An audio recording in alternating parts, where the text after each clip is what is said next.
Atención, este episodio contiene lenguaje agresivo, así como descripciones de los asesinatos realizados. Se recomienda discreción.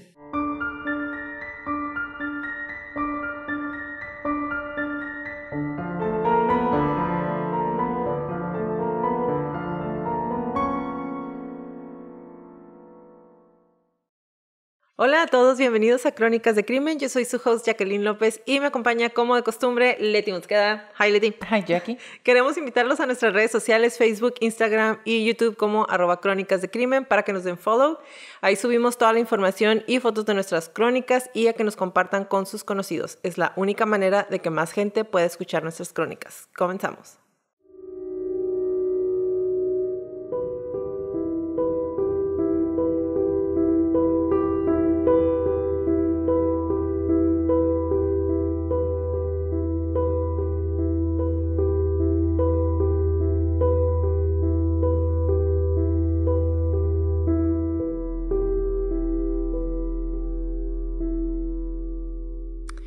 Hola crónicos, espero que estén bien, que ya hayan escuchado nuestras dos últimas crónicas. Como todas las demás, las hicimos con todo el respeto posible, con mucho amor. Y voy a hacer un paréntesis aquí antes de seguir hablando de eso. No sé si se dieron cuenta los que nos ven en YouTube, tenemos un nuevo setup. Sí. Entonces, si le pego el micrófono, Leti me heredó la responsabilidad de decir, perdón, le pegué el micrófono. Ok, porque estamos al revés. Y bueno, ¿querías comentar un poquito acerca de lo que pasó? Hablando de los 2 episodios pasados, los subimos para acompañar el Día en contra de la Violencia de Género, es el Día Internacional, y a propósitamente en ese día hubo manifestaciones en Istambul y les dispararon los policías a las mujeres con gas lacrimógeno. Lo compartí en mis historias de Instagram. Se me hizo, o sea, más de lo mismo, pero sigue siendo algo que no deja de molestar, que no deja de, no sorprender, esa no es la palabra, pero es que ni siquiera me asombra un fucking día de paz. No. O sea, fueron en su mayoría las que yo estuve viendo, porque también estuve viendo pues en redes sociales, fueron manifestaciones pacíficas. Fueron pacíficas. O sea, era de que ni siquiera vamos a hablar. O sea, son manifestaciones silenciosas. No vamos a gritar nada, va a ser y de todas maneras. Sí, eso y la que más me dolió, que puse todo lo que encontré para... Lo pongo y no es como que ya me siento mejor por ponerlo, pero compartirlo y que se sepa o que más personas puedan ver lo que está pasando y a despertar un poco de conciencia. En Guaymas también hubo una manifestación, eso es acá en México, y una de nuestras hermanas y digo hermana porque así se siente, ¿no? Como si fuera alguien que conocemos, ya no regresó a su casa porque un grupo de personas decidieron abrir fuego a civiles. Y esta chica, Marisol, no me acuerdo su apellido ahorita, ya no regresó a su casa después de una manifestación pacífica donde ni siquiera hubo disturbios, nadie grafiteó, no pasó nada. Sí pusieron letreros con gis en la banqueta, llevaban pancartas, sus cubrebocas, o sea... Y le dispararon a muchas personas, pero ella desafortunadamente falleció. Y también compartió un post de...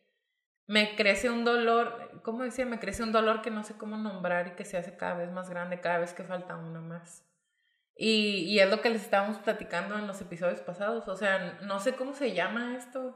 Le puedo poner diferentes nombres: rabia, coraje, como que indignación.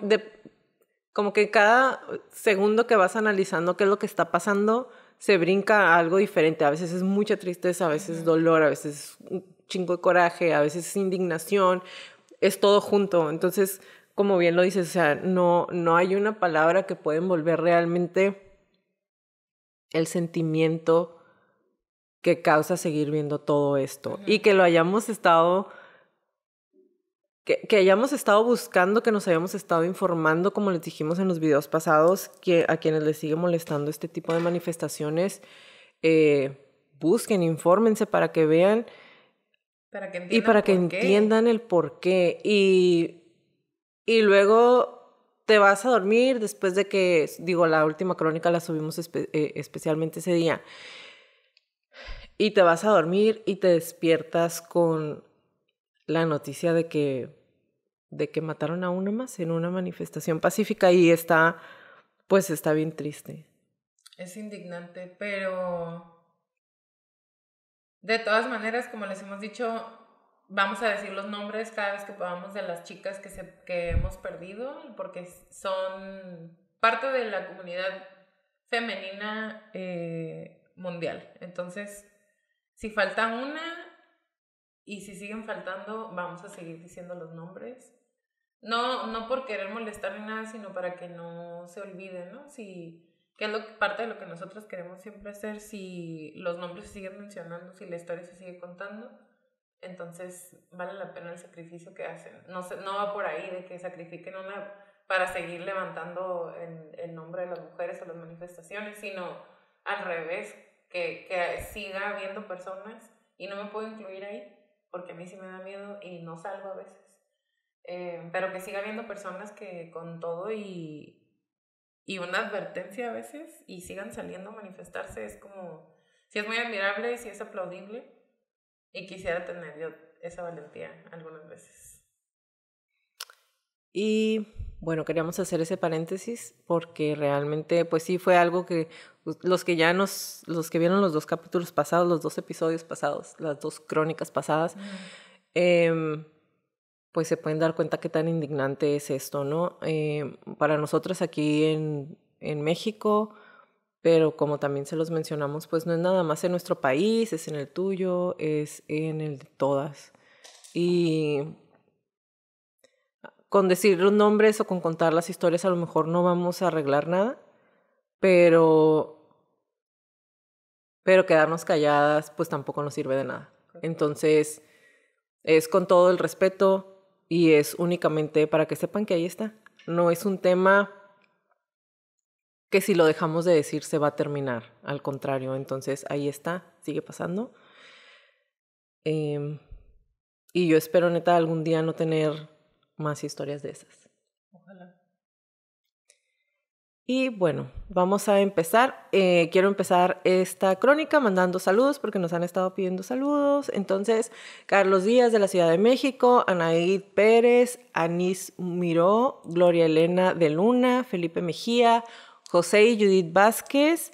Ellos nos escuchan y bueno, son esposos. José fue el que nos escribió, nos pidió saludos para los dos y nos escuchan en Estados Unidos y ellos sí escucharon la última crónica y estaban súper impactados. También saludos para Wilson Chávez, que nos dejó un mensaje. Wilson nos dejó un mensaje, él es de Perú y nos dejó el mensaje de voz en Anchor. Gracias por escucharnos, por escribirnos, por compartirnos. Gracias a nuestros nuevos seguidores, a los nuevos crónicos, bienvenidos. Como les decimos al inicio, estamos en Facebook, Instagram y YouTube para que nos sigan en donde les sea más fácil, en donde les guste más. Si quieren YouTube, ahí nos van a ver. Y si nada más nos quieren estar escuchando, en cualquier plataforma en donde puedan escuchar podcast, ahí estamos. Por cierto, ya estamos en Stitcher también. No estábamos, ya nos inscribí, entonces ya estamos en Stitcher. Y la verdad no se los quiero adelantar porque todavía no sabemos cuándo vamos a empezar, pero abrí cuenta de TikTok. Lo estoy diciendo porque Leti estaba de que hay que abrir un TikTok. Y yo, no lo sé. Pero ya, ayer hice la cuenta. Entonces, esperen. Si nos animamos a hacer una historia y la entendemos bien esta semana. No entiendo yo. Ajá, porque pues, señoras. Entonces, si la entendemos bien, al rato vamos a estar ahí como Erika Buenfil haciéndoles TikToks todos los días. Todos los días porque nos escuchan. Un saludo a Erika. Un saludo a Erika Buenfil. Nunca nos va a escuchar. Ya sé, pero bueno. Que a lo mejor la taguean suficiente. Taguenla. Entonces, vamos a ver si esta semana podemos empezar con TikTok, ¿ok? Y bueno, empezamos la época del año, que es favorita de muchas personas. Para mí es de las mejores épocas del año. Todo el mundo es más amable, todo el mundo te cede el paso, andan de buena... Bueno, mucha gente, no todo el mundo, porque hay gente que anda amargada. A mí me encantan los villancicos en las tiendas. No. Y yo sé que Brando de Dificultades Podcast también odia los villancicos, así que Brando, tú y yo juntos hasta el final. Why? No soporto la música navideña. Nada más me gustan como 2, 3 canciones, que si les interesa saber, pregúntenos y les aviso cuáles son. Ya le pegué como 3 veces al micrófono. Lo siento. Pero no me gustan las canciones navideñas, no soporto las canciones navideñas en las tiendas y así, no. No te hacen como comprar que la. No. Qué Llevo triste audífonos. vida, amiga. Sí. Llevo audífonos para no escuchar los villancicos. Tantos años de conocernos y no sabía eso. Sí. Bueno, a mí sí me gustan los villancicos en las cenas. El olor a chocolate o a ponche o a café caliente, al que no le guste ni el champurrado ni el chocolate. Las fiestas decembrinas y la unión en las familias. Sin embargo, no todo el mundo ama la Navidad porque estas fiestas pueden traer recuerdos muy dolorosos. Eso es lo que le ocurrió a la familia Matthews cuando el 20 de diciembre de 1984, después de haber estado en un mini concierto de su escuela y de que una amiguita y su papá la dejaran en su casa, la más pequeña de la familia desapareció sin dejar rastro. 34 años después, la familia tendría una historia compuesta de lo que fue y de lo que le sucedió a la pequeña. Y al día de hoy, bueno, no les voy a spoilear el final. El día de hoy les voy a narrar la crónica de la desaparición de Jonelle Matthews.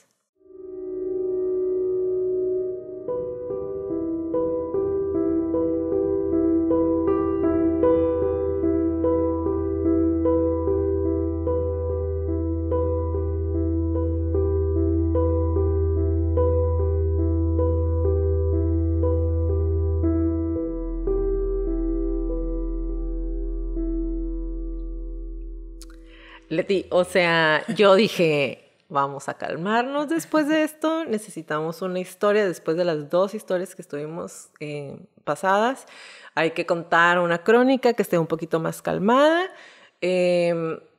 después de la intensiada, y Leti me dice, tengo el caso perfecto para relajarnos, y me manda el caso que vamos a hacer ahora. Y dije, sí, ya me lo sé, más o menos, ya lo había escuchado, tenía alguna información, y de todas maneras lo que vas encontrando conforme, bueno, al menos yo lo que voy encontrando conforme, ¿pero por qué? No. Dices, no inventes, la maldad no tiene ni fecha de caducidad, ni fecha de inicio, no conoce límites. Platícanos cómo te hizo sentir buscar información de esta crónica. Fue, como dijiste, voy a mover el micrófono así todo. Según yo fue para relajarnos un poco, coincidentalmente es una chica más. Yo pienso que podría ser considerada todavía dentro de la violencia de género. Es una niña. Es una niña. Y me hizo sentir muy confundida porque todo esto pasó en el 84, pero todo lo que se encontró después, como dijiste, 34 años después se encuentra tas. Y yo, ¿qué? O sea, neta, cada vez que encontraba otro pedazo de información era, ¿qué? ¿Cómo qué? ¿Para qué? Entonces me hizo sentir confundida. Casi todo el tiempo que lo estuve leyendo, así estuve como, ¿what? Fue, no que otros tengan sentido, este fue un senseless crime, o sea, un asesinato sin ni pies ni cabeza, ni sentido, ni razón de ser. Otra vez, no que los otros sí, pero hemos estado trayéndoles crónicas de personas que padecían de sus facultades mentales, que tenían algún padecimiento, alguna patología de la personalidad, del estado de ánimo, personas que simplemente no estaban bien conectadas con la realidad, asesinos en serie, que como ya sabemos la mayoría son, no la mayoría, todos los asesinos en serie son psicópatas, pero no todos los psicópatas son asesinos en serie. Entonces les hemos traído crónicas que de alguna u otra manera se entiende qué pasó. Uh-huh. Y pienso que esta es una de esas de... No se va a entender. No se va a entender, incluso aunque nos platiques lo que pasó en aquel entonces y lo que pasó 34 años después, que es realmente hace 2 años uh-huh. para nosotros. Es más, en noviembre de este año hubo actualización. Sí, ajá. Entonces, pues platícanos.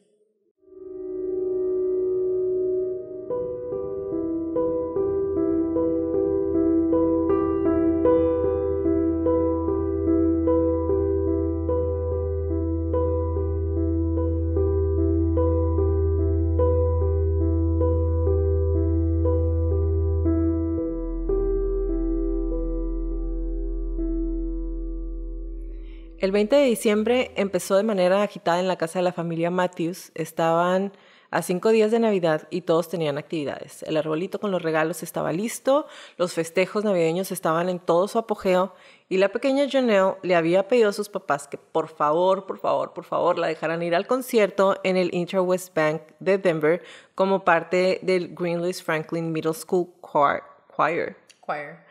O el coro de secundaria de Franklin Middle School. Y sus papás le habían dicho que no porque estaba enferma. Y entonces, 12 años, ya va a ser Navidad, ya había entregado algunos regalitos para sus amigos, tenía más regalos, aunque estaba enferma, había actividades en la escuela todavía, entonces era de por favor déjenme ir. Y después de estar rogando, le dijeron, ok, pero terminando, no te puedes quedar a los demás eventos, su hermana tenía juego de básquet. Le dijeron, te regresas derechito a la casa. Y tal vez para nosotros está un poco alocado ahorita pensar que le vas a decir a un niño de 12 años, pues te regresas a la casa terminándose tus ocupaciones, ¿no? Pero en ese entonces, en el 84, se supone que era pues muy calmado y específicamente el lugar de donde ella es un pueblo que es muy calmado, mucha gente se conocía ahí, sobre todo los que estaban en la escuela, los niños, entonces había mucha gente que se conocía y entonces pues le dan permiso de que vaya y Gloria Matthews, la mamá, se iba a ir de viaje ese día en la tarde porque su papá estaba muy enfermo, su papá vivía en California.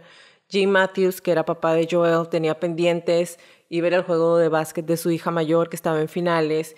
Y entonces se van todos a la escuela, se van las niñas a la escuela, se va Jennifer a la escuela, se va Joel, pasan el día, regresan en la tarde a ella a la casa, la chica más grande ya no, y la mamá se va al aeropuerto, el papá se lleva a la niña, a Janelle, a comer, y después de ahí va y la deja a la escuela, y ahí un camión recogió a todos los niños para llevarlos al banco en donde iban a dar el concierto.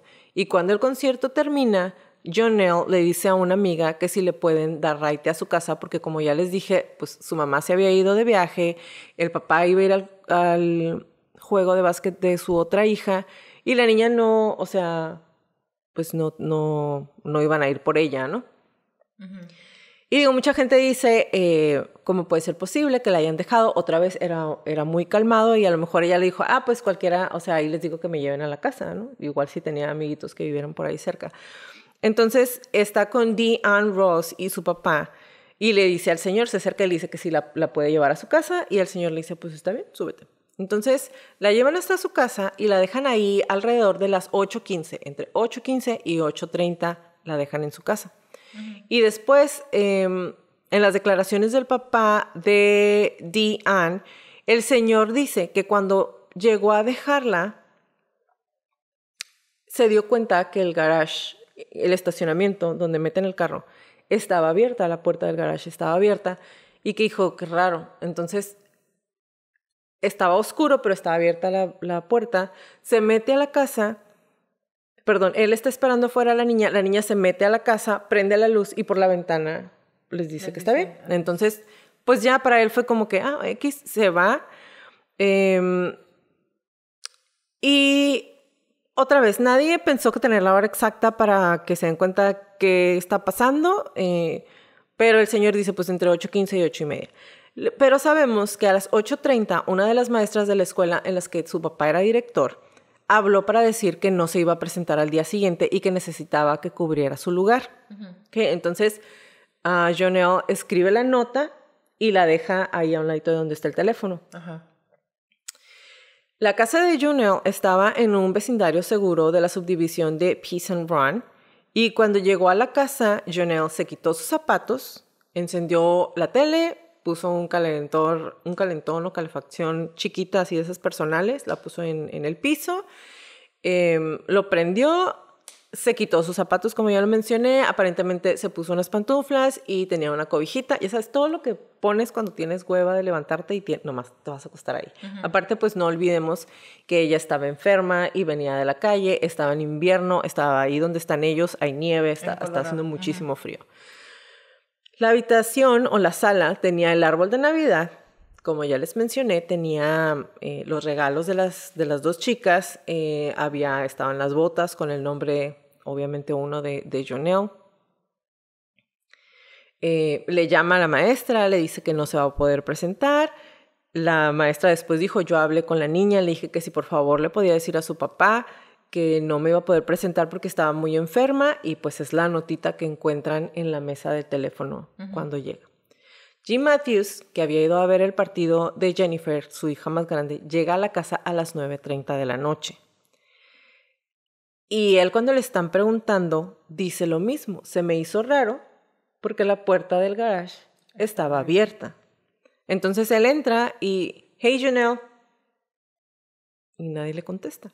Cuando entra, ve que las luces estaban prendidas, la televisión está prendida, el calentoncito que tenía la niña ahí estaba prendida, estaban las medias que muy probablemente se había quitado cuando llegó a la casa, porque ya sabes que a esa edad, si traes pantimedias, agarra en cuanto llegas a tu casa, ¿no? Todo estaba sobre el sofá, estaba la cobijita, y todo está como él esperaba verlo, excepto que la niña no estaba, y le habla, no le contesta, se asoma a la cocina, se asoma en el cuarto, nada. Para esto, como dijo él, llegó a las 9:30 de la noche. Había pasado aproximadamente 1 hora entre que la maestra le llama para dejar el mensaje y que él llega a la casa. Y el papá está así como que pues a lo mejor se salió con un vecino, a lo mejor, pues no sé, está esperando, y a las 10 llega su hija Jennifer. Y cuando llega Jennifer, Jim ya está estresado y le dice, oye, ¿no viste a Jonelle? No se fue a la escuela, no llegó contigo después de que yo me fui. Y ella le dice, ¿no? Y ahí es donde empieza a hacer algunas llamadas, ¿no? Y tú pensarás, le habló a la policía. Mira, no sé, hemos visto tantas cosas.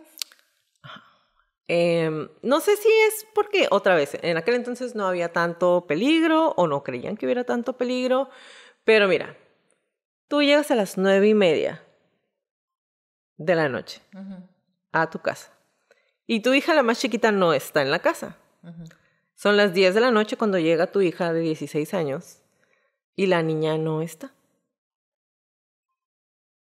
Yo me imagino, quiero creer, que él fue a preguntarle a los vecinos si no estaba la niña y estaba con la esperanza de que estuviera con su hermana. Bueno, el punto es que en lugar de hablar a la policía, le habla primero al pastor de su iglesia. Y mucha gente dice, ¿por qué haría algo así? Era de sus mejores amigas de Jim. Y él le habla a ella y le dice, ¿crees que estoy exagerando? Y ella le dice, no estás exagerando, háblale a la policía y háblale, pero ya, o sea, sí. te vas tarde hablando. Te equivocaste en hablarme a mí primero. ¿Vale? Ajá. Y entonces la policía llega a la casa y ven exactamente lo que Jim les está diciendo. La sala está con el calentón prendido, las cosas que la niña había dejado estaban ahí estaban sus zapatos, una cobijita, y lo único que hacía falta eran sus pantuflas. También estaba la nota de la llamada de la maestra, y mientras llegaba la policía y empezaba a llegar más gente a la casera de los Matthews, alrededor de la 1 de la mañana, Gloria aterriza en California. Gloria es la mamá. La mamá que estaba en camino. O sea que ella iba en camino cuando la morrilla desapareció. Ajá. Entonces ella les llama para decirle a Jim que ya llegó, pero cuando él le contesta, en lugar de escucharlo así como que cansado o estresado porque se quedó él con las 2 niñas, lo escucha súper raro, y entonces él le tiene que decir que la niña pues está desaparecida. Y Gloria, o sea, va llegando a ver a su papá que está súper enfermo, me regreso. Ajá. O sea, mi niña está desaparecida y se regresa. Y bueno, entonces es cuando pasa todo esto.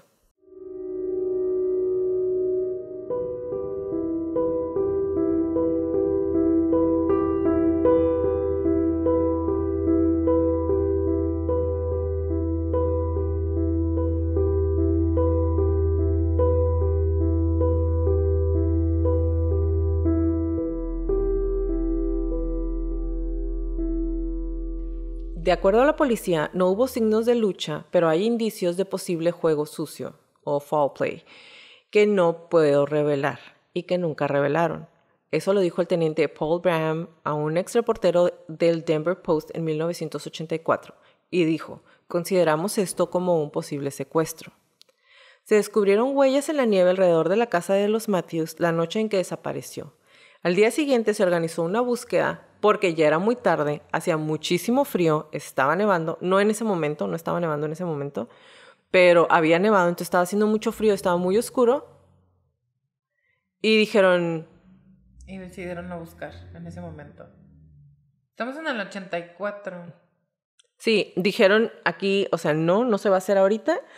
Y entonces empiezan la búsqueda al día siguiente. Lo que para mí es como... Digo, ahora ya lo sabemos porque pues son muchísimos años después. Pero ahora ya sabemos que cuando es sustracción de un menor, o sea, las primeras 8 horas son...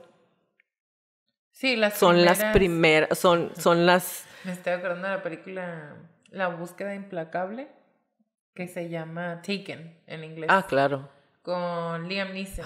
Véanla, está buenísima esa película, lo amo. Liam Neeson.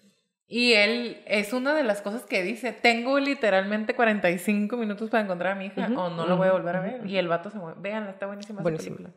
Entonces, pasa toda la noche y al día siguiente...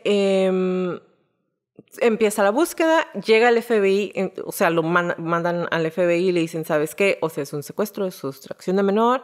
Llega el FBI, una docena de policías de Greeley estaban al cargo del caso. La policía forma filas y camina por todos los campos cerca de la casa de los Matthews. Interrogaron a todos los vecinos y hablaron con los maestros de Jonelle y sus amigos dijeron que, pues, como ya les comenté, les había dado los regalitos un día antes, poquito antes de su desaparición. Todas las personas con las que hemos hablado dicen que Jonelle no se iría y desaparecería simplemente, que no sería propio de ella, dijo Braham. En ese momento, Jim Matthews se hizo eco de esa creencia. Es decir,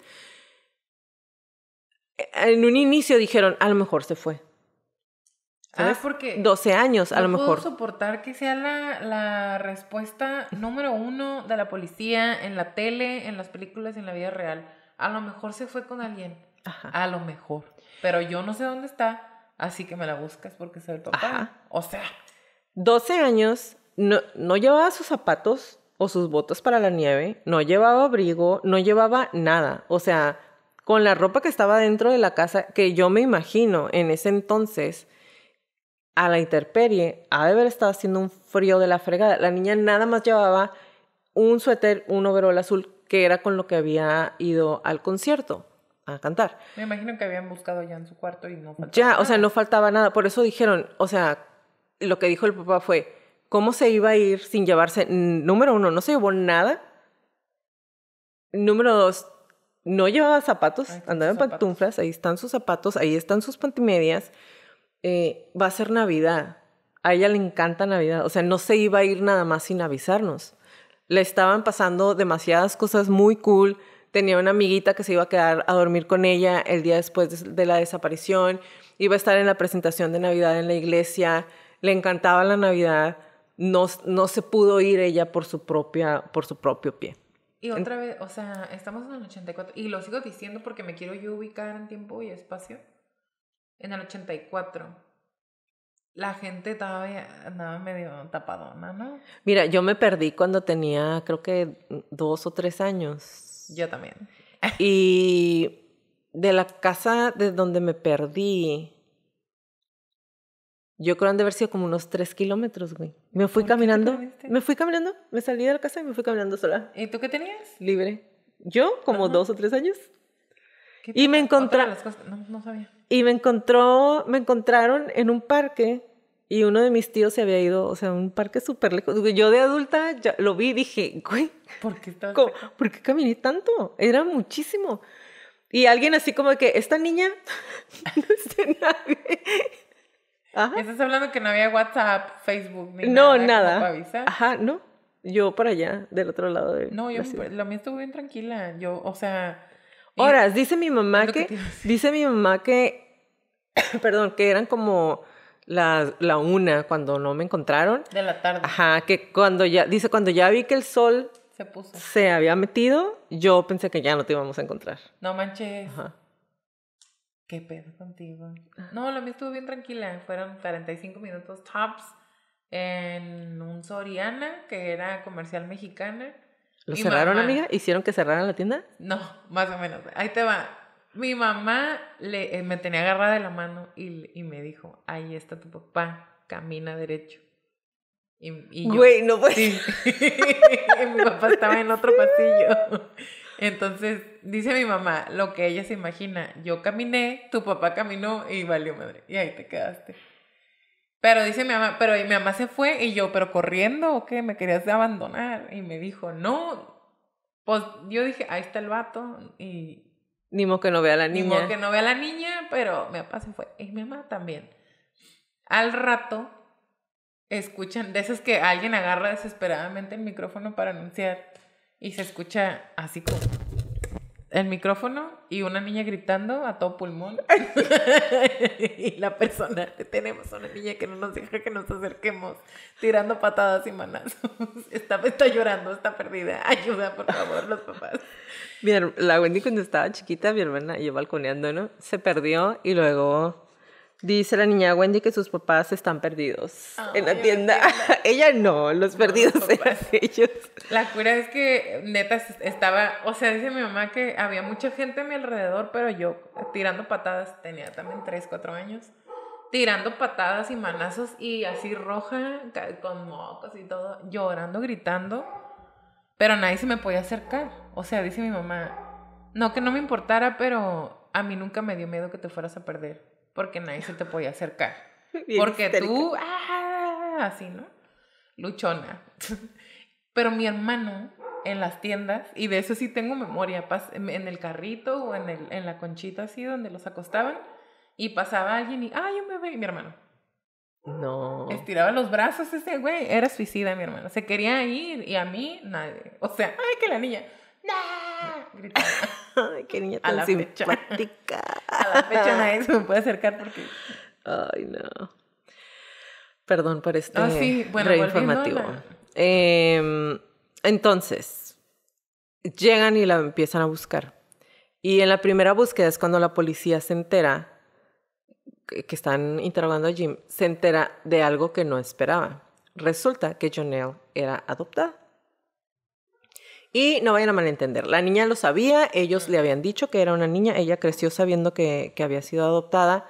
Y resulta que los Matthews habían batallado para tener otro bebé después de tener a Jennifer y decidieron adoptar. Y al momento de la adopción, ellos vivían en California y la madre de Jonelle había sido una chica de apenas 13 años que la dio en adopción.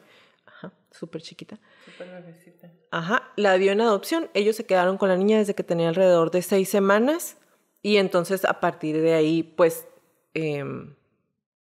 cada quien hace su vida. Pero la policía, al enterarse de eso, la empieza a considerar una persona de interés. ¿Por qué?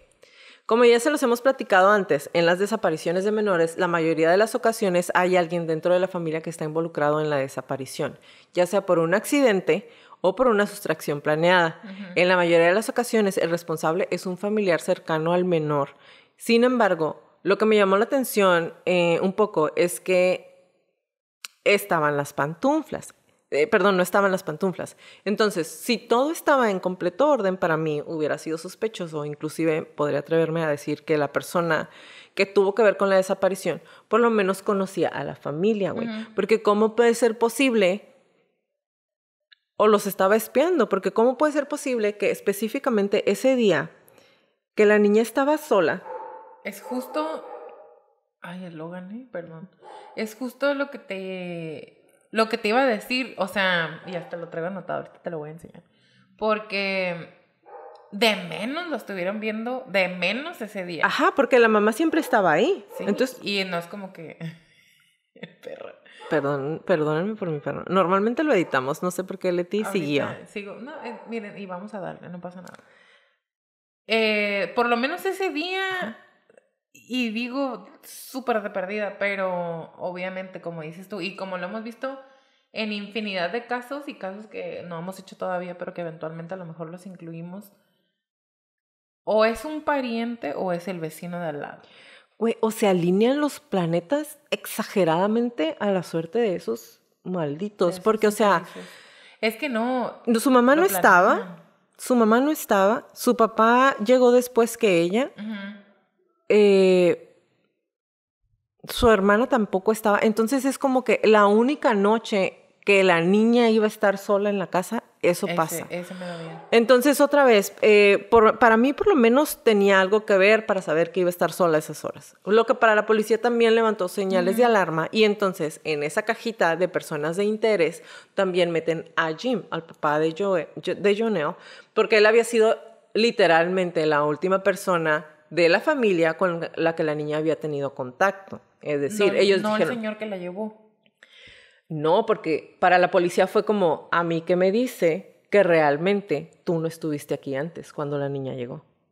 Como para desaparecer. Ajá. Y entonces se enteran aparte que es adoptada y es como, A su mamá adoptiva, biológica. Natural, iba a decir. A su mamá biológica no le dicen nada, pero le empiezan a estar siguiendo. ¿Por qué? Porque en muchos de los casos los papás biológicos se dan cuenta en dónde está viviendo el niño y quieren volver a verlos, y ha habido casos en donde los secuestran. Ajá. Entonces también la estuvieron siguiendo, la siguieron alrededor yo en algunas fuentes encontré 6 meses y en otras 6 semanas, pero en el tiempo que haya sido no encontraron ningún indicio que dijera que la mamá podría saber en dónde estaba la niña. Pero también estoy pensando, 12 años. Tenía 25. No, pero la niña, o sea, ¿Estaba no chiquita? está tan fácil. No está tan fácil llevarte un cuerpo de 12 años. Digo, a mí me asaltaron cuando tenía 13. Pues es que depende, porque hay niñas que a los 12 años miden 1.50 y yo a los 12 años medía 1.69, entonces... 1.60, ya eres una persona completa. Ya. Cuando entré a la secundaria medía 1.69. Como mi hermano medía 1.88 ya en primera de secundaria, o sea, le sacaba medio cuerpo a todo. Pero bueno, continúa. Sí, es que depende de qué tan alto haya estado. Y fíjate, no me fijé. Bueno, vamos a buscar. Entonces, se ofreció una recompensa de $5,000 por información que condujera al secuestrador de Jonelle. La búsqueda pronto se convertiría en la más grande en la historia de Greeley. No es una muerte, la muerte es definitiva, un cierre que puedes dejar atrás. Pero esto es constante, es único, no puedes superar esto, dijo el padre de Jonelle a un reportero del Denver Post en ese momento. Navidad llegó y se fue, y los regalos de la pequeña Jonelle quedaron intactos, envueltos, esperados a ser abiertos por la pequeña. La familia había pasado la Navidad sin el integrante más pequeño y con más chispa de toda la casa. Ya encontré la estatura. ¿Cuánto medía? 5'3" o 1.60. O sea, yo mido 1.68. Pues chiquita no estaba. 69. ¿Por aquí? O sea, yo soy alta. Como a tu nariz. Ponle. Yo soy una persona alta, de todas maneras. Alguien aquí en mi nariz. Yo no podría cargar a una persona de 12 años. Pero, pero están muy chiquititas. Están muy flaquititos. A lo mejor está muy menudita porque en su foto sí se ve flaquitita. Así es. Y pues para un hombre. Pero es que hasta aquí no sabemos. El viernes 8 de febrero, que habría sido el cumpleaños de Jonelle, más de 600 voluntarios buscaron a la pequeña recorriendo 4,000 millas cuadradas del condado de Weld. Miraron debajo de puentes y alcantarillas. A Jonelle, que era animada y extrovertida, le hubiera encantado estar involucrada en su misma búsqueda, dijo su padre a un periodista. Los padres de Jonelle realizaron una gira por los medios de comunicación nacionales para generar publicidad que pudiera conducir a encontrar a la niña. De hecho, ella fue una de las primeras niñas desaparecidas en estar en los cartones de leche. ¿Neta? Uh-huh. Los detectives siguieron miles de pistas, algunas de las cuales provenían de psíquicos que decían en dónde estaba enterrado el cuerpo de la niña, algunos otros en dónde estaba. Una niña de Lakeland, Florida, afirmó ser Jonelle. Y obviamente con una fotografía los papás dijeron no es. Pero, güey, ¿cómo hay gente enferma? ¿Pero una niña? Ajá. Uh-huh. Pues alguien le enseñó. No creo que de la nada la niña haya decidido... Y apenas te iba a decir cómo se enteró, pero es que los papás hicieron la gira. ¿Por qué? Porque otra vez, acuérdense, en los 80s, 70s, 80s, todavía no se comunicaban entre condados. Exactamente. Ni siquiera. Entonces no se hubiera esparcido la noticia por todo el país si los papás no hubieran hecho eso. Una investigación demostró que no era la niña, perdón. La foto de Jonelle se colocó en folletos y se envió a 4,000 tiendas en todo el país. El 7 de marzo de 1985, el presidente Ronald Reagan mencionó el caso de la persona desaparecida de Jonelle durante un discurso sobre niños desaparecidos. El mayo siguiente, un granjero encontró un pedazo, una parte de cuero cabelludo parcial en su granja en el suroeste del condado de Weld. Era un trozo de piel y cabello. El encargado de policía de Weld les llamó a los papás para decirles: creo que tenemos un pedazo del cuero cabelludo humano y creemos que es el de su hija. Sin haber hecho ningún tipo, no había análisis todavía. Los detectives y el FBI que habían estado llevando el caso le preguntan, pero ¿dónde lo encontraron? ¿Hace cuánto? ¿Quién lo encontró? ¿Quién se los llevó? Y como ya lo mencioné, les avisa que fue un granjero, lo encontró sus perros, uno de sus perros lo llevó a la casa y pues se los habían llevado aproximadamente hace 2 meses. Y la policía como, ¿2 meses? O sea, tienes 2 meses con el pedazo de cuero cabelludo ahí y ahorita nos vas hablando. Pues es que la verdad no estábamos seguros de que fuera humano y pues no los queríamos preocupar. Pero como ya sabemos que sí es humano, pues queremos ver si pueden reconocerlo. No sé qué decir al respecto. Excepto que hasta 1986 se comenzaron a hacer las pruebas de ADN para identificar a las personas. Exactamente. Y las primeras eran únicamente de... Te decía si era humano o no. Ajá, o el tipo de sangre. El tipo de sangre. Y luego el tipo de raza. Y después si era femenino o masculino. Exactamente. Y así. Y, güey, resulta que mandaron a hacer las pruebas a los restos que encontraron, porque sí dicen que se les hicieron pruebas, no sabemos cuáles son. Y porque, como ya vimos, no había pruebas de ADN. Los resultados fueron inconclusos. Y lo que sigue aquí es una de las cosas más tristes que le pueden pasar, yo pienso, a cualquier mamá o papá en el universo. La policía le pide, güey, que a Gloria, que es la mamá de la niña, que vaya e identifique el pedacito de cuero cabelludo y les diga si creen que es de su hija. Y fíjate... Estoy chinita completamente. Sí, y esa es pues es una plática que tuve con mis papás antes de casarme, que les dije, si un día tienen que ir a reconocer mi cuerpo, es importante que ustedes sepan cómo identificarlo. Uh-huh. Y mi mamá, ¿de qué estás hablando? Y yo, esta plática en ningún otro momento va a pasar, ¿no? O sea, y les dije, está bien fácil, porque si me cortan el cabello, ¿cómo vas a saber? Mi color es el más común que existe. Entonces necesitas poder identificarlo, ¿no? Y fue cuando tengo un inventario de las cicatrices y las marcas que son, o sea, que no hay en otro cuerpo más que las mías. Y mi mamá, pues con tus cochinos tatuajes. Y yo, ¿qué tal si me cortan los tatuajes? ¿Qué tal si me pelan? Y mi mamá así como, ¿por qué me estás diciendo esto? Y yo, mamá, es importante. Y justo fue después de que tuve que ir a reconocer un cuerpo yo, que lo reconocí. Está bien. Otro día les platico esa historia. Por las cicatrices de una cirugía. Supe que sí era la persona. Sí. Para que se imaginen que no había nada. Bueno, y tengan esas pláticas con sus seres queridos de cómo pueden identificar su cuerpo. Gloria Matthews sabía que no eran los restos de Jonelle porque el cabello no era del color adecuado. De cualquier manera, qué valentía. Sí, qué horrible. Pero qué valentía de la señora de haber dicho... Las ganas de encontrar a tu hijo. Voy a... Estoy chinita, estoy hablando y me estoy poniendo chinita otra vez.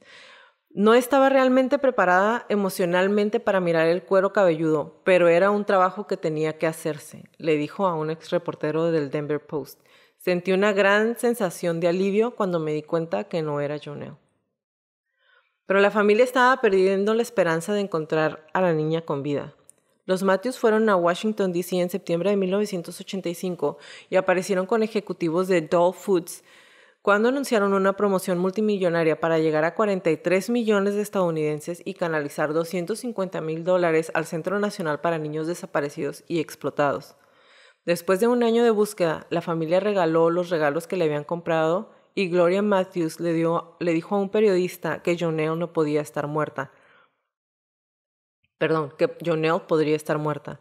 Pero lo que es peor, temía que su hija pudiera estar en algún lugar en el que no quisiera estar, obligada a hacer cosas que no quisiera hacer. O sea, me sorprende que desde los 80s ya se tuviera esta noción del tráfico de niños. Porque pienso que verdaderamente hasta después de los 2000 fue cuando ya se dio a conocer cuántas redes de tráfico de niños hay. Pero la trata de blancas, o sea, sabemos, ya les hicimos el episodio de las, ¿cómo se llaman? Las hermanas Ah, sí. Maravilla. Sí, Las de no me México. acuerdo cuáles. Que tenían un... Las Poquianchis. Las Poquianchis, que fue que 40 Uh-huh. por ahí. Pero qué horrible estar pensando en ese tipo de cosas. Y más cuando son niños. Y tu hijo en Navidad. 12 años. Bueno. 5 años después de la desaparición de Jonelle, seguían llegando pistas a la policía de todo el país. Según una persona, Jonelle fue vista con una chaqueta o una chamarra de cuero Harley Davidson en una peluquería de Aurora. Los compañeros de clase plantaron un árbol en memoria de su amiga. En el 10º aniversario de la desaparición de Jonelle, su familia declaró a Jonelle legalmente muerta. Luego, en 1997, los Matthews recibieron otra fuerte conmoción.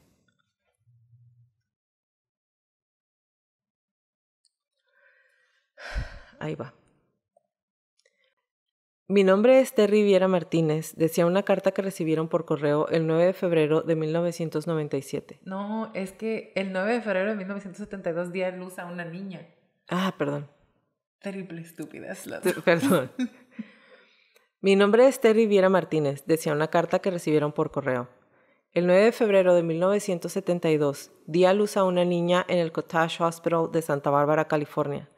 Recientemente, un consultor de búsqueda me ayudó a localizar al bebé que di en adopción. Después de grandes esfuerzos, se descubrió que su nombre es Jonelle Matthews. Espero que sus corazones estén abiertos para una posible reunión en el futuro. La carta asombró a Gloria Matthews. Ella empezó a llorar en la oficina de correos. Viera Martínez y su esposo visitarían más tarde a la familia Matthews. Me encantó que la madre de Jonelle hubiera querido contactarla porque Jonelle siempre había querido eso, le había dicho Gloria Matthews a un periodista. Pero luego tuve que decirle a Terry que la niña que nos confió se había ido. Tuve que preguntarme si ella hubiera podido cuidarla mejor. Y güey, o sea, lo estaba leyendo y dije... ¿Por qué me quieres hacer llorar? Es que lo estaba viendo y dices tú... Tener que pensar... O sea... que adoptaron a la niña, yo me imagino con el mayor amor y la mayor ilusión del mundo, y la muchacha que la dio en adopción, porque era una niña también cuando la dio en adopción, obviamente la entregó porque estaba pensando que le iba a dar una mejor vida, güey, y luego buscarla y saber que ni siquiera saben qué le pasó a la niña, y tú como persona que adoptaste a la niña para darle una mejor vida, le tienes que decir a esa mujer que te confió a su bebecito para que tú lo cuidaras mejor, que no sabes qué le pasó, güey. No sé qué fue. Y o sea... ¿por qué me quieres hacer llorar? Perdóname. Y entonces, pues ella se queda con la pregunta, ¿no? Obviamente lo pude hacer mejor, pero no sé si lo pudo, o sea, si lo hice mejor que lo que lo hubiera podido hacer. Y otra vez, qué horrible tener que pensar esas cosas por las decisiones o estupideces de alguien completamente, bueno, hasta donde se puede pensar, ajeno por lo menos en sentimientos a las dos familias.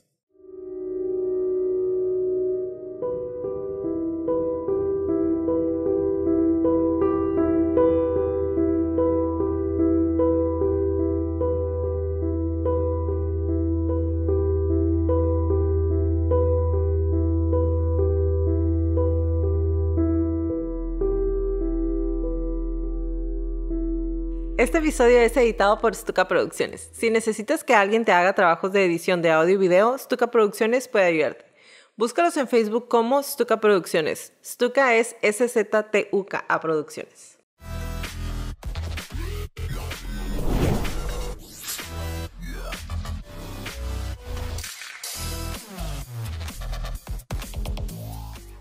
La policía estaba trabajando como el infierno para aclarar este caso, dijo el alcalde de Greeley, John Gates, un oficial de policía en el momento de la desaparición de Jonelle a 48 horas. Es decir, Cuando la niña se perdió, él apenas era un oficial de policía. En julio del 2019, un equipo que excavaba un oleoducto descubrió restos humanos, víctimas de un disparo. El forense confirmó que era Jonelle.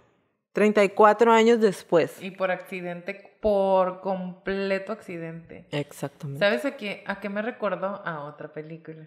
Stir of Echoes. Ecos Mortales se llama. Sale Kevin Bacon. ¿No la has visto? Está en Netflix. Si no la han visto, vayan a verla. No le pongan pausa a esto. Termínenlo. Ahorita vengo. Y vayan. Spoiler alert. Es exactamente la misma situación. Es una chica que padecía de sus facultades mentales. 14, 15. Quieren abusar de ella, la asesinan y la meten a una pared. La guardan ahí en la pared y venden la casa. Oh, no. Tienes que verla, está buenísima. Sí está medio scary, creepy, porque es de suspenso, pero tiene un muy buen desenlace. Okay. Vayan a verla, ya se las platiqué. No quería que fuera Jonelle, le dice su madre Gloria Matthews al corresponsal de 48 horas Richard Schlinger. Realmente no quería saber. El descubrimiento del cuerpo de Jonelle no fue el final de la historia. La investigación tomó una dirección nueva y completamente que te quedas de ¿qué está pasando? Más de 3 décadas después de la desaparición de Jonelle, el ex candidato a gobernador de Idaho y ex residente de Greeley, Stephen Dana Pankey, se convirtió en una persona de interés en el caso. Pankey ha dicho públicamente que nunca conoció a Jonelle Matthews. Sin embargo, su acusación apunta a repetidas declaraciones que implican a Pankey hechas por él mismo. Supuestamente, se ofreció como voluntario sin que se le preguntara, lo que según él eran detalles sobre cuándo murió Matthews. También elaboró una lista de personas de interés con su nombre incluida. ¿Qué? Y es ahí donde te digo, empezaron mis... ¿Qué? Según la acusación. O sea, Pankey ha sido acusado del asesinato de Jonelle y será juzgado en julio. Se declaró inocente. Es un tipo hablador, dice Anthony Byers, abogado de Pankey, pero él no es un asesino. Y ahí te va otra cosa. O sea, el propio abogado de Pankey, creo que lo vas a decir más adelante, no me quiero adelantar, pero... O sea, tu abogado, es que está súper sopenco mi cliente, usted no le haga caso, güey. Ajá. Es donde te digo que lo leí y yo, ¿qué? Pues aquí dice, es un tipo hablador, pero no es un asesino. Ay, bueno, continúa. Byers Pankey dice que Pankey anhela atención. El señor Pankey quería ser una persona de interés, dice Byers. El señor Pankey podía haberse mantenido bajo, nadie lo habría acusado. El señor Pankey ama ser el centro de atención.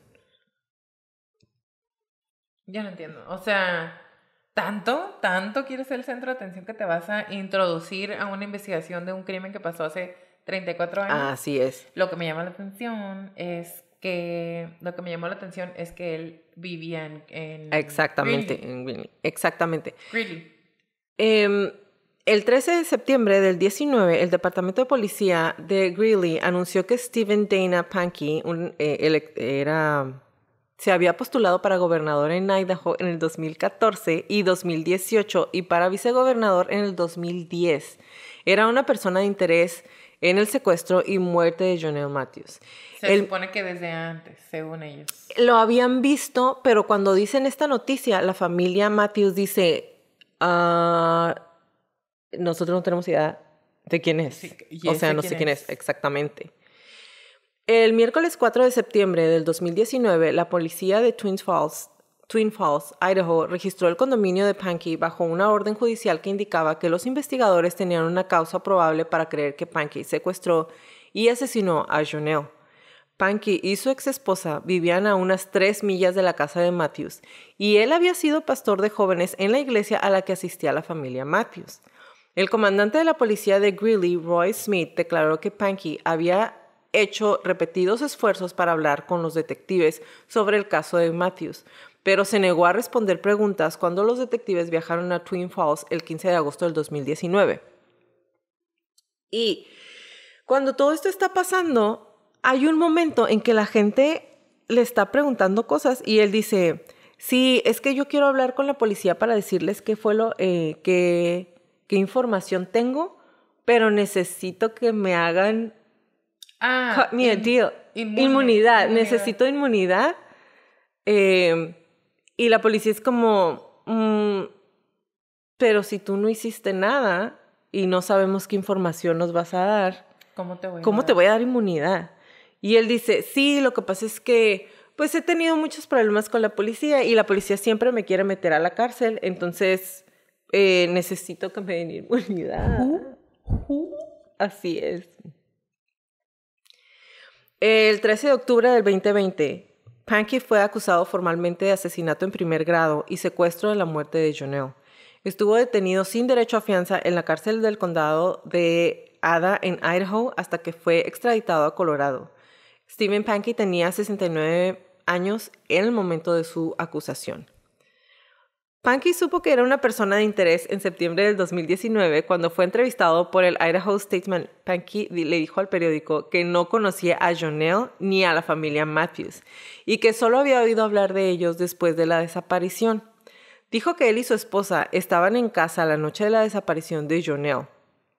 Dijo que planeaban irse de la ciudad al día siguiente para una visita navideña con miembros de la familia en Big Bear Lake, California, y que ya habían cargado el automóvil. Décadas más tarde, Pankey entregó a los investigadores documentos relacionados con este viaje que según la policía contenían declaraciones falsas y detalles superfluos. O sea, décadas después de que pasó todo esto, él les dice,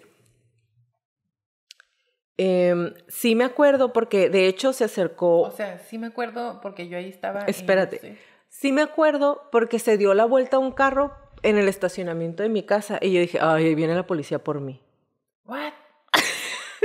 O sea, ¿qué persona en su sano juicio ve un carro dando la vuelta por su casa? No era una patrulla, vio un carro dando vuelta por su casa y piensa, ya viene la policía por mí. En lugar de pensar, es un dude perdido que se está dando la vuelta. O el vecino que trae tráiler y no sabe manejar. Y entonces es cuando dice, pero me acuerdo porque mi carro, como ya me iba a ir a Big Bear, mi carro estaba lleno. Entonces ya tenía todas las cosas porque ya nos íbamos a ir de viaje. Y piensas, pues sí, me estás diciendo que estaba lleno para que no piense, mira, usó su carro. No podía porque ya estaba lleno porque se iba a ir a Big Bear. Uh-huh. Y aparte entrega un montón de documentación del viaje y dices tú, ¿por qué guardarías recibos de tus puedo viajes? decir una persona que nos está viendo y guarda recibos de hace 37 años en su casa. Y tú sabes quién es. ¿Quién es? Tu mamá. Sabes. Tu mamá guarda los... Señora, no es que le quiere echar la culpa, pero Leti siempre dice que guarda todo. Sí. La ex esposa de Pankey, Angela Hicks, dijo que comenzaron su viaje el 22 de diciembre, 2 días después de la desaparición de Jonelle. También dijo que el viaje fue inesperado. No es cierto que ya lo tenían planeado con la demás gente de su familia. Hicks dijo que regresaron a Greeley el 26 de diciembre. O sea, se fueron 4 días. Uh-huh. Hasta Big Bear. O sea, fueron y vinieron. ¿Cuánto se hace? En lo que Leti está buscando, le sigo platicando. Y que Pankey mostró un interés inusual en la desaparición. Dijo que durante el viaje de regreso, Pankey extrañamente escuchó la radio buscando noticias de la desaparición de la niña. También dijo que luego de su regreso, Pankey la obligó a leerle artículos de los periódicos sobre el caso. Según la declaración de acusación del 2020, poco después de su regreso a Greeley, Pankey comenzó a cavar en su jardín. What the French. Aproximadamente en ese momento, un automóvil almacenado en su propiedad se incendió y el automóvil quemado fue desechado en un depósito. O sea... ¿Cuánto tiempo se hace? 15 horas con 12 minutos. O sea, llegaron, se estuvieron un día y se regresaron. Ponle que te vas a la medianoche, llegas a las 3 de la tarde, te estás ese día completo, otro día. Y te regresas. Y luego te regresas. Ajá. Pues cada vez que tú y yo nos vamos de camping. Bueno, Pero no Cada vez que manejamos yo me voy 15, y pero no la- manejamos 15 pero horas. no manejo 15 horas, manejo 2 Ajá. horas y media. Ajá. Y me quiero ir en la noche lo más pronto posible para Ajá. aprovechar el día. O sea, no tiene sentido. Ajá. Pero estás hablando de una persona que no suena que está bien organizada de su cabeza. O de una persona que nada más se fue y vino para poder tener una coartada. Que guarda recibos 37 años. Unos meses después de la desaparición de Jonelle, Panky asistió a un servicio religioso en donde un ministro afirmó que Jonelle estaría a salvo. Hicks afirmó haber escuchado a Panky murmurar en respuesta, acusando al ministro de ser un falso profeta. Esas son declaraciones de su ex esposa. Yo traigo ahí mis notas de la ex esposa. Okay. En 2008, el hijo de Panky fue asesinado. En el funeral de su hijo, Hicks supuestamente escuchó a Panky decir: espero que Dios no haya permitido que esto sucediera por la culpa de Jonelle Matthews. Jennifer Morgensen, la hermana mayor de Jonelle, dijo que su familia experimentó un cierre cuando se enteraron de que Jonelle fue asesinada y considera que el arresto de Panky es otro regalo para nuestra familia. Según los informes, el padre de Morgensen estaba especialmente emocionado de ver justicia. Jennifer Morgensen, dijo que si bien había habido rivalidad entre hermanas, entre ella y Jonelle en el 84, el asesinato de Jonelle eliminó la posibilidad de que las dos hermanas se acercaran más. Qué feo. Porque sí, esa es Sí. la etapa donde... Del chongo. Del chongo macizo. Ajá. A mí y a mi hermano nos duró un par de años. La policía anunció que Panky había sido durante mucho tiempo una persona de interés en el caso. Panky afirmó en repetidas ocasiones tener conocimiento del crimen y había pedido inmunidad a cambio de información, como ya les dije ahorita. La acusación penal decía que se insertó intencionalmente en la investigación en muchas ocasiones a lo largo de los años, alegando tener conocimiento del delito que se volvió inconsistente e incriminatorio con el tiempo. Panky había afirmado que la noche del secuestro de Jonelle se utilizó un rastrillo para cubrir las huellas dejadas en la nieve. También afirmó haber visto a los estudiantes caminar a casa desde la escuela secundaria a la que asistía Jonelle. Panky concedió una entrevista al Times News y dijo que estaba siendo incriminado por la policía debido a su sexualidad, identificándose como un homosexual célibe. En 2018, Panky había hecho campaña para la nominación del Partido Republicano de Idaho, como ya se los comenté, para el cargo de gobernador de Idaho. El sitio web de su campaña dijo que Panky había estudiado justicia penal. Ahora bien, después de que ya les platiqué todo esto, apenas el 8 de noviembre de este año sale el veredicto de qué es lo que sucede.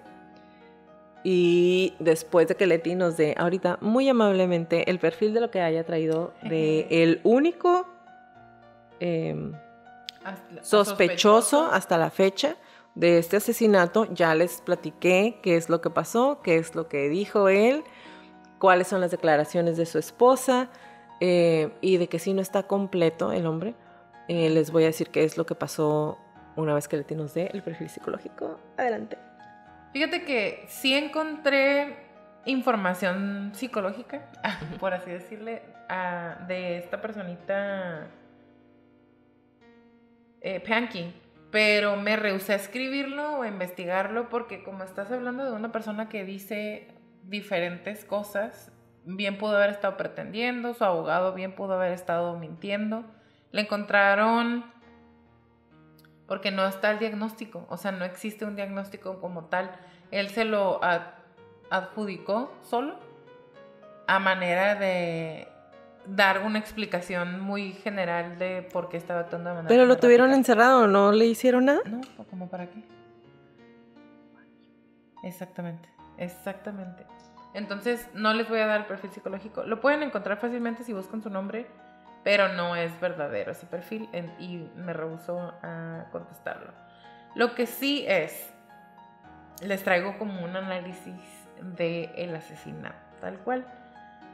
Ya lo platicó Jacqueline y ya lo hemos dicho en otras ocasiones. La persona o el asesino de Jonelle los tuvo que haber conocido o tenía que haber vivido cerca de la víctima.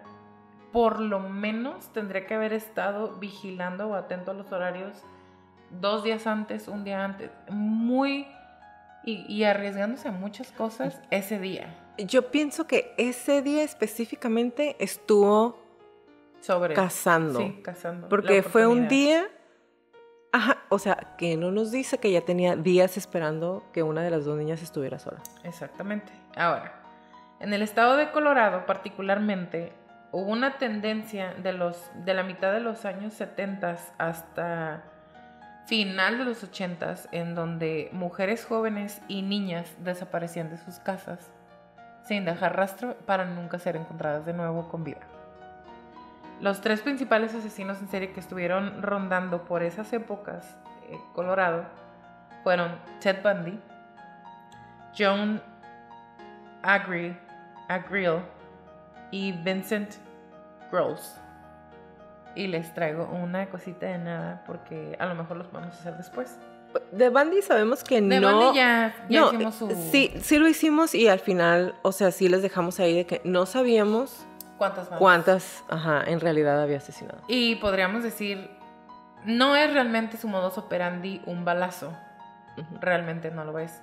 Pero como nada más encontraron, o sea, restos óseos, no se puede saber ¿Qué más le hicieron? ¿Qué más le hicieron? Aunque con la tecnología de ahora, si ahora tienen intactos los huesos de la persona, sí podrían saber si había algún desplazamiento de huesos en la cadera, que nada más indicaría si había tenido un embarazo o no. Pero siendo una niña tan pequeña, ¿sabes? O sea, de alguna manera se podría comprobar algo, pero too late, no se puede. Este señorcito Pankey, él ofreció su ADN, así como su carta de presentación. Hola, me llamo... Pero no ahorita ¿ahorita? Ajá, en el 2019. Hola, me llamo Pankey, aquí está mi ADN, tómenlo y revísenlo. Pero no pudieron levantar ningún ADN del cuerpo de la niña. Porque, otra vez... ¿Y con el de la mamá? Ropa, tampoco. Porque no había ADN en el cuerpo de la niña. O sea, pero con el de la mamá. De la niña, la mamá biológica de la niña. Por eso, y eso sería para comprobar o no que la niña estaba ahí o no. Pero no había rastros de ninguna ADN. Ya. Ajá, estaba la ropa de la niña sí en descomposición, pero la chamarra estaba casi intacta y los restos óseos, porque 34 años enterrado en un ducto, pues te descompones. No sé a qué ritmo ni qué tantos, pero he encontrado restos óseos. Igual que con el caso de Brian Laundrie. Pero ese no está muerto, de seguro se está escondiendo por ahí. Porque lo encontraron en 3 días. Bueno, me voy a desviar del tema.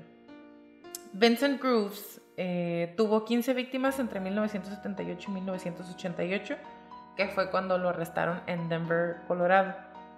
La mayoría de sus víctimas eran mayores que Jonelle.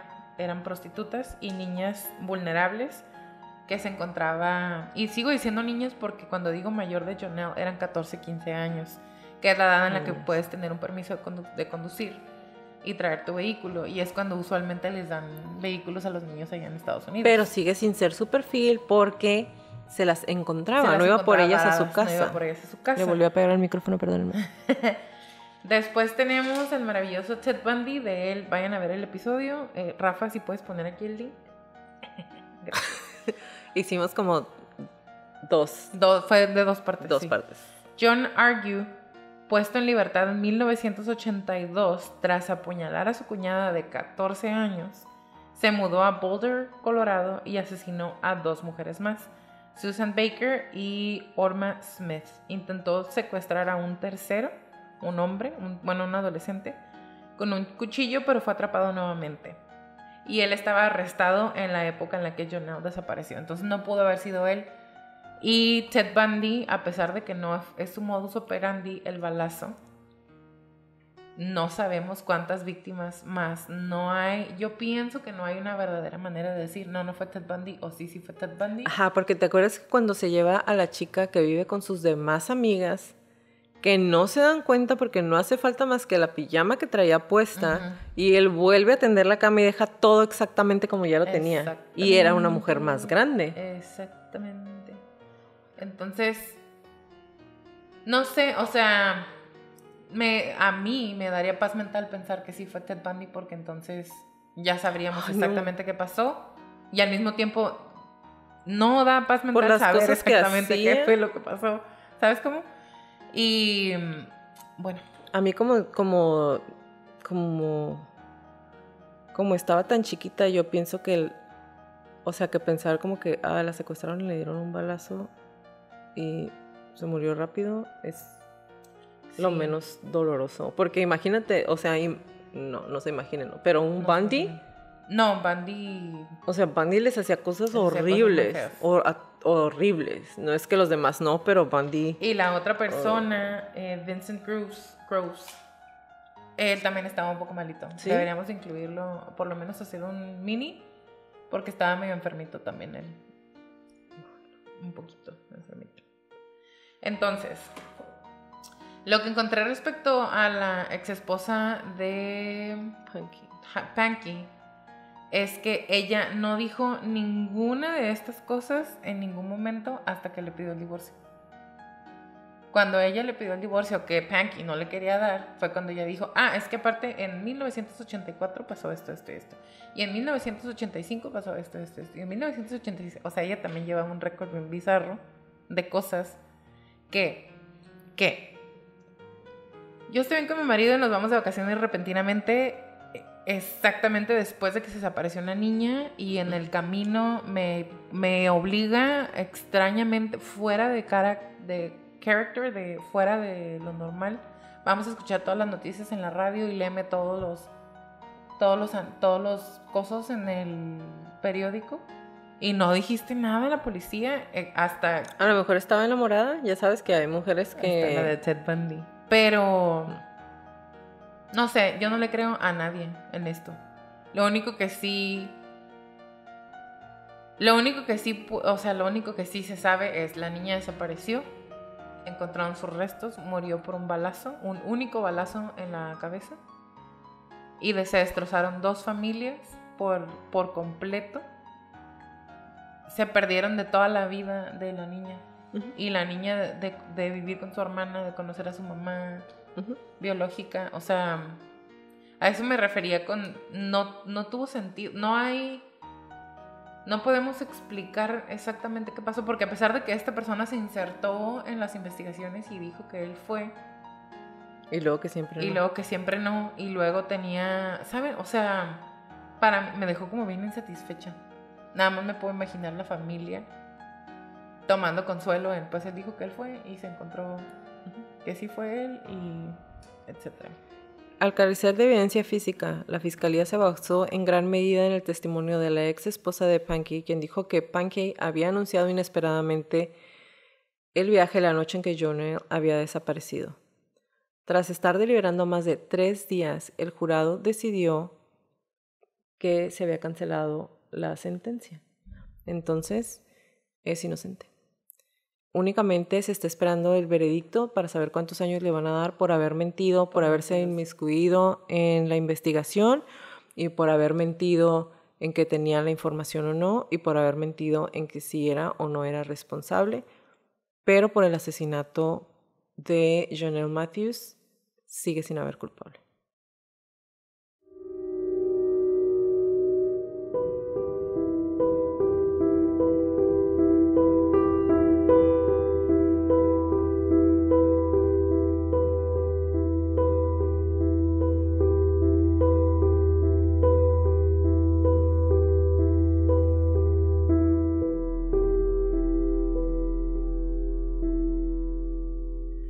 Gracias por acompañarnos en un episodio más de Crónicas de Crimen. Sí, los esperamos en nuestro próximo capítulo. Si les gustan nuestras crónicas, por favor, regálenos un review en iTunes y en Spotify. Y suscríbanse a nuestro canal de YouTube y regálenos muchos likes. Y recuerden, si tienen alguna crónica que quieren que pase a la lista de nuestras próximas temporadas, mándenos un correo a info@cronicasdecrimen.mx. Como les repetimos, en todas las crónicas, créale a su instinto siempre. Si algo no se siente bien, si algo me dice que salga corriendo, vete. Es mejor parecer paranoico y estar a salvo a quedarte y poner en peligro tu vida. Ahora sí, bye Leti. Bye Jackie, bye Crónicos.